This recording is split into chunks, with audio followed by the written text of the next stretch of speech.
তোমাকে 1 সপ্তাহ ধরে পড়াচ্ছি, তারপরেও তুমি এত ভুল করেছো। এগুলো কিচ্ছু হয়নি, কিচ্ছু না। কি করছো তুমি?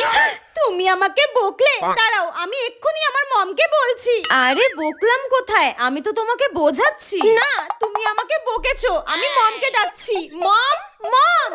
হোয়াট হ্যাপেন বেটা? What are you crying? Mom দেখো না, আন্টি আমাকে বকছে। হ্যাঁ, কি ব্যাপার সৃষ্টি, তুমি ওকে বকছো কেন? মেয়েটা এইভাবে কাঁদছে। না না বৌদি, আমি ওকে বকিনি। দেখুন, ও সমস্ত পড়া ভুল দিয়েছে, তাই ওকে বোঝাচ্ছিলাম। মম দেখো না, আমার এই সময় একদম পড়তে বসতে ভালো লাগে না। আমার এই সময় টিভি দেখতে, গেম খেলতে ইচ্ছা করে। এই শোনো সৃষ্টি, পরের দিন থেকে তুমি যদি সকালে পড়াতে আসতে পারো, তাহলেই আমার বেটা তোমার কাছে পড়বে, নইলে তোমাকে পড়াতে আসতে হবে না। আমি যদি পড়ানোটা ছেড়ে দিই, তাহলে মায়ের ওষুধ কিনবো কি করে? মা তো খুব অসুস্থ, তার মধ্যে আমার কলেজের ফিসও দিতে হবে। আসলে বৌদি, আমি তো সকালবেলা করে কলেজে যাই, ওই জন্য আমি সকালে করে ওকে পড়াতে আসতে পারি না। দেখো, আমি এসব